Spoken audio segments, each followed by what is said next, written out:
After the Second World War, the widely accepted legal definition of genocide under international law is in Article 2 of what's called the 1948 Genocide Convention. It's defined as acts committed with the intent to destroy, in whole or in part, a national, ethnical, racial, or religious group.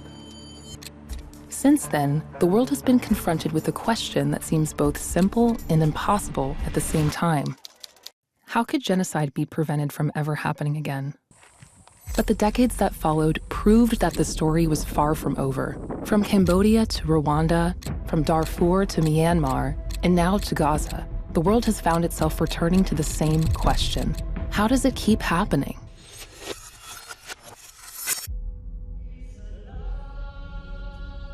To understand genocide, we have to look at what happens before the killing begins. Again and again, we've seen the same patterns emerge in how genocide takes shape. The mechanisms that allow the killing to move faster than conscious could follow. Each time, the world said, never again. Each time, the infrastructure was already in place before anyone used that phrase. What follows is the same pattern, and a case unlike any that came before it.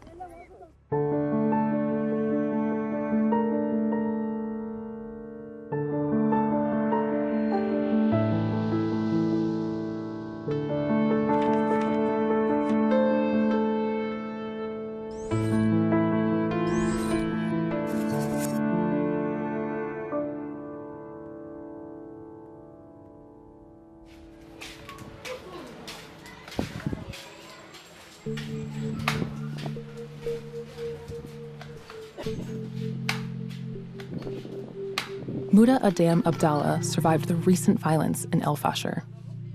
She grew up hearing stories of the genocide that began in Darfur in 2003. She never imagined that, more than 20 years later, she would find herself living through a new chapter of the same tragedy. شفتها أكثر من آلاف البيوت المحروقة، حتى ناس ميتين الجثث دي مرمية في كل الاتجاه. يعني طفل صغير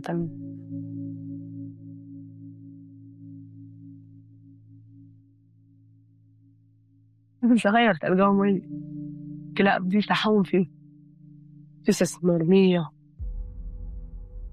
بيوت محرقة. So genocide, at its most basic, is the attempt to destroy groups. We begin with Darfur not because it was the first case in the 21st century, but because the pattern was unmistakable there. Over many years, the warning signs of genocide have become known. What you learn in Darfur, you will recognize elsewhere. The story of Darfur's genocide in the early 2000s is an example and a symptom of a system that has relied all too often on violence against civilians to handle deep and difficult political problems. For more than 20 years, Darfur has been described through aftermath.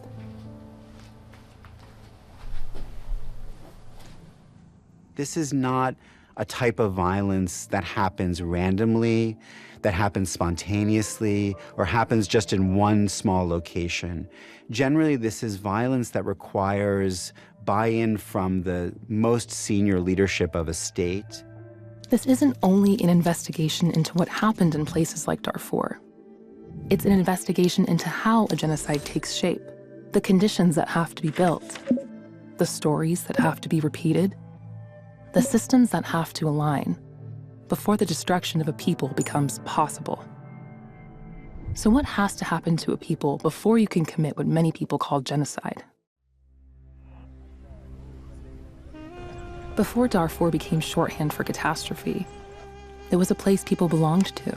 It is vast, roughly the size of mainland Spain, and for generations, it was home to farming communities, pastoralist communities, and families whose identities didn't fit neatly into the categories outsiders would later use to explain the violence.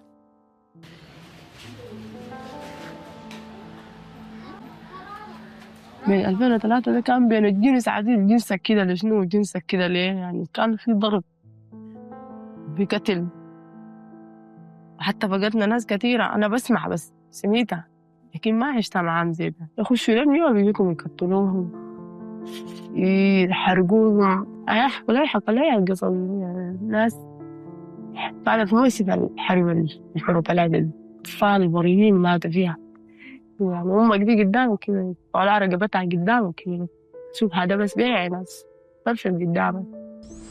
So what actually divided them? Darfur's people lived by the land in two different ways. To the north, pastoralist communities, many identifying as Arab, moved with their herds, following grass and water across long seasonal routes.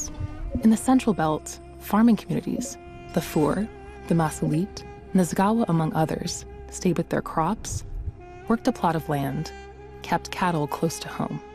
There was already a tension between those communities and the farming communities of the largely African ethnic groups in Darfur. So when water and grazing began to disappear, those two ways of life collided.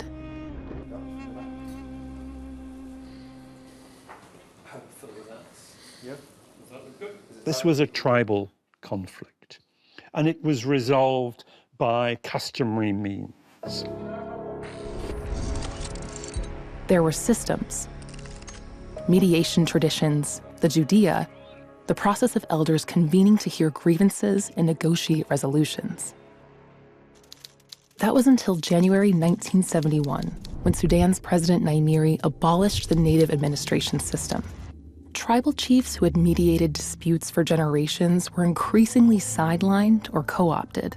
Customary courts that once handled local grievances were weakened, and in many areas shut down entirely by war and state interference.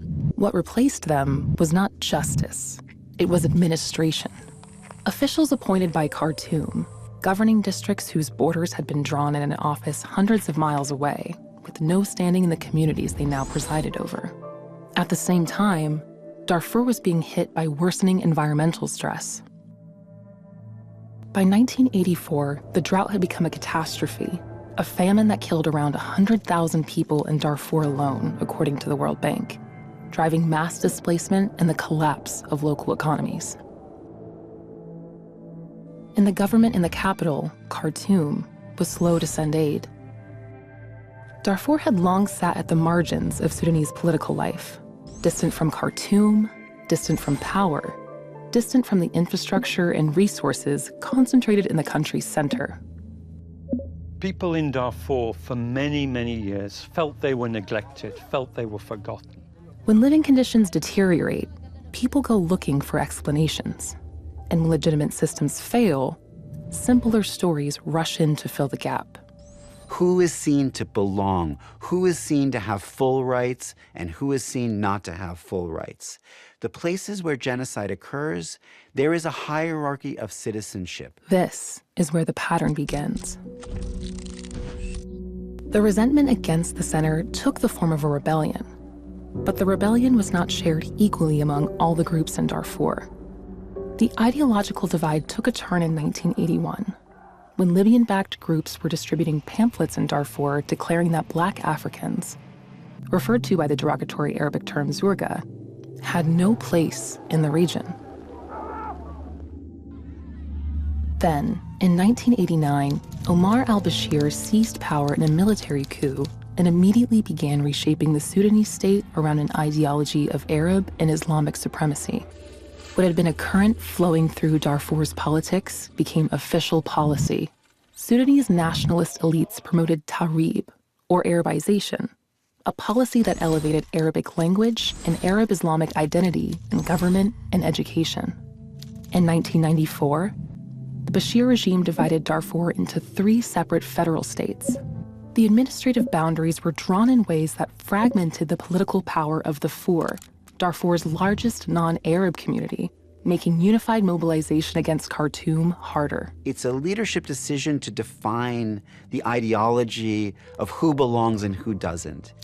Identity stopped being an informal label and became the basis for who got land, who got protection, who got resources from the state. One of the most disturbing common findings in studies of genocide is that those who perpetrate it often are ordinary people, and they're committing the violence for ordinary reasons.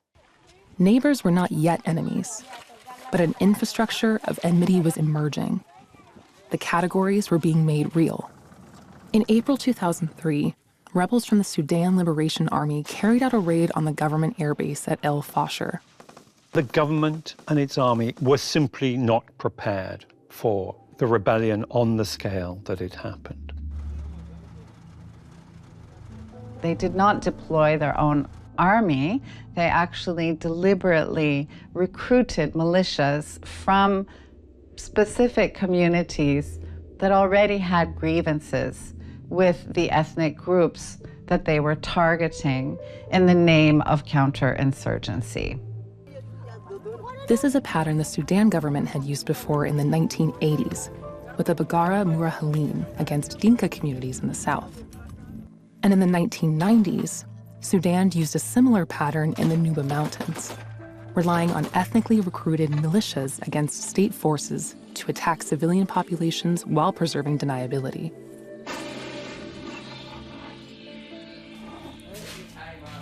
ولدي مجاهد داعية مسكته حمى هنا بس لقينا شجرة كده قعدنا فيها تحت الظل بيتنا في محلنا ذاك ما في عربية جعانين أكل ما في عندنا واحدة معانا عندها ولد صغير عمره 6 شهور توفى من الجوع يومين حتى رابع يوم نحن زي ده قاعدين وخالة بس. In November 1989, Bashir's government had created the Popular Defense Forces, the PDF, by law, a legally constituted paramilitary body designed to mobilize, equip, and fund military auxiliaries across Sudan. Members received training, uniforms, weapons, and food, but no salaries. The PDF was the legal architecture through which irregular forces could be organized, legitimized, and embedded alongside the state, with enough distance to preserve deniability. So the dehumanization that happened in Darfur is very much part of the strategy of the Sudanese government and their allied militias. In 2003, military intelligence officers and senior government officials traveled to Darfur. They met tribal leaders. Sheikh Musa Hilal, head of the Jalul, the Mahamid clan at the heart of the northern Rizagat, and the man who had hosted the armed remnants of Gaddafi's Islamic Legion a decade earlier, became the central organizer of militia recruitment in North Darfur. The message, according to those present, was direct. We have money. The Arab problem is with the Zagawa. For this reason, Arabs are joining the government. Some people also thought, look, the government is telling me to do this. It's my obligation to do what the government says. That's my job as a citizen. Groups with historical grievances against the Fur, Masalit, and Zagawa, and groups with interests in gaining access to their land, were specifically targeted. And the government provided incentives, not primarily cash, something more reliable. Just go out and loot and take what you want, including land, including people, and food, and so on. The pattern that followed was consistent enough to be documented across hundreds of attacks. First, Antonov bombers or helicopter gunships, civilian settlements targeted from the air, a government asset that only the state could deploy. Then, within hours, militia on horseback and in vehicles, sweeping into what remained. Men killed, women raped, children killed or taken. Everywhere they go, they strip the towns and the cities. They down to vandalizing hospitals, universities, even things that have no value get destroyed. The idea was to exact as much pain and suffering on the people themselves. This was not incidental violence. The destruction of food, water, and livestock was targeted. The aim was to ensure that survivors could not return, that the land would be empty, and that the fighters would have reason to continue because looting was the payment. So the key to the vicious counterinsurgency mounted by the Bashir regime was impunity. By the time the international community named what it was watching, the U.S. Secretary of State Colin Powell used the word genocide before the Senate Foreign Relations Committee in September 2004. More than 1 million people had already been displaced. The International Criminal Court's work on Darfur has been slow, and it was only recently that the first accused person was brought to trial. Ali Mohammed Ali Abdul Rahman was found guilty of war crimes and crimes against humanity, including murder, torture, and orchestrating rape. The rural homelands of the Fur, Masalit, and Zagawa in North and West Darfur were, in large areas, empty. So many of the same key actors who were involved in the violence and the massacres of 25 years ago are there today. The so-called Janjaweed, who were recruited in the early 2000s, have now grown up and they've morphed into something more formal called the Rapid Support Forces, and they are at war with the Sudanese government right now. In the city of Al Fasher a few months ago, when they overran the city, having subjected it to a starvation siege, they committed the most appalling, systematic, ethnically targeted massacres, killing civilians wantonly.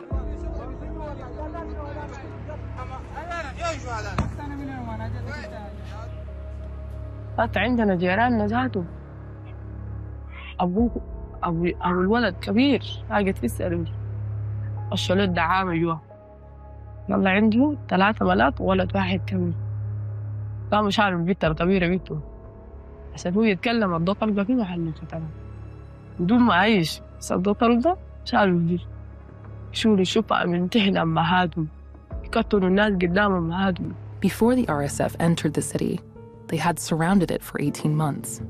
Not to destroy it militarily, to exhaust it, to starve it, to ensure that when the assault came, the population would be too weak to flee, too weak to resist, too malnourished to survive what followed.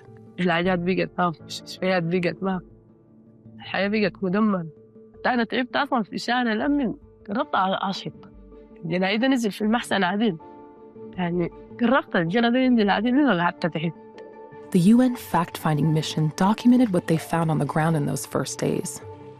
Mass killings at documented sites, at the university, at the hospital, at the exit routes, at the earthen berms the RSF had built to trap civilians trying to flee.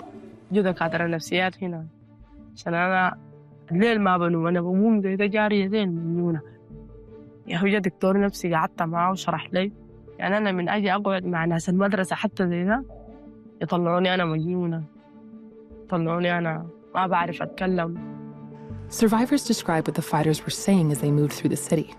Is there anyone Zagawa among you? If we find Zagawa, we will kill them all. These were not battlefield statements. They were instructions, spoken aloud to crowds of civilians, by fighters conducting door-to-door searches. In February 2026, the independent international fact-finding mission for Sudan published its report. Its title, Hallmarks of Genocide in El Fasher. But there was no action from the rest of the world to meaningfully stop this violence. The campaign also moved through leadership. Khamis Abdallah Abakar had spent his life in Darfur. He fought in the Masalit resistance during the First Darfur War, rose to command with the Sudan Liberation Movement, survived Bashir's prisons, and in 2021, after signing a peace agreement, became governor of West Darfur. When the RSF and allied Arab militias swept through El Geneina in June 2023, killing hundreds of Masalit civilians, burning neighborhoods, leaving bodies in the streets, Abakar did what governors are supposed to do. He went on television. At 11:13 in the morning on June 14th, speaking by phone to El Hadath TV from somewhere inside a disintegrating city. He described what was happening with precision. Civilians are being killed indiscriminately and in large numbers. He called for international intervention. He said the army had not left its base to protect civilians. He named the RSF. The interview lasted 10 minutes. It would be his last public statement. Within 5 hours, Abakar had been captured. Half an hour later, he was dead. According to Masalit activists with knowledge of the final moments, Abakar was given the chance to retract his genocide statement. He refused. The RSF's response came the following day. They condemned the assassination of the man their commander was filmed detaining. They pointed the finger at what they called outlaws. They described the violence in El Geneina as tribal conflict. But no Sudanese and no observer of Sudan was remotely convinced by that line. This is not improvised denial. It is a scripted response. And the script has been used before. هسه عم قلت أقول لهم يا أبوي وينش؟ ولا قاعد بيجي لا أسمع لو كبرت يعني ضروري لازم تعرف أبوها وين وأنا ما أعرفها بس قاعد تضرب أنا أقول لها هو مات أقول لهم شنو ما بكون ماسرينه أو بيكون مرق أو ما مرق.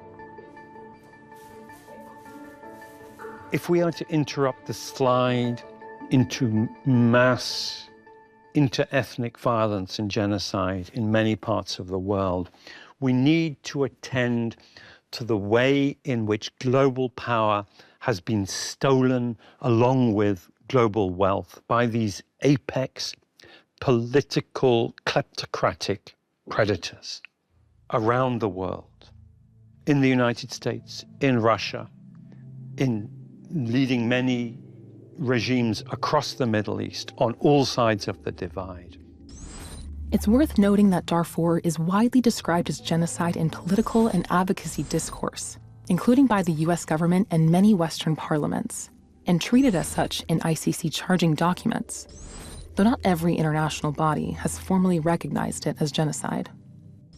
Darfur was not a war between peoples.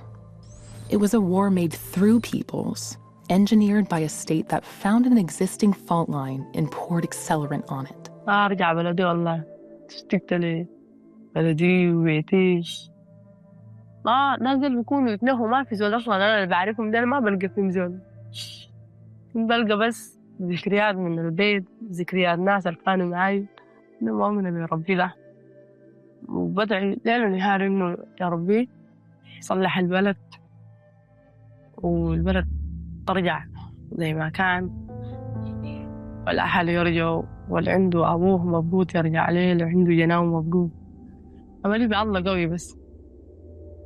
I want to live in a world without genocide. I think if we're going to act collectively at an international level, one of our goals should be to prevent the destruction of human groups and to prevent mass atrocities, large-scale destruction of civilians. Which brings us back to where we started. We opened this episode with a question. What has to happen to a people before you can go as far as committing genocide against them? Do you now know the answer? It's not hatred. Hatred is ambient. It exists in every society, in every era, between every group that has ever competed for land, water, recognition, power. If hatred were sufficient, every rivalry would end in genocide. The answer is infrastructure. Legal, political, military, administrative. That turns the decision to kill into something that looks, from the inside, like a policy response. Genocide is not a local invention. It is arguably a repeatable process, and the first step towards stopping it is learning to see the patterns before they are assembled.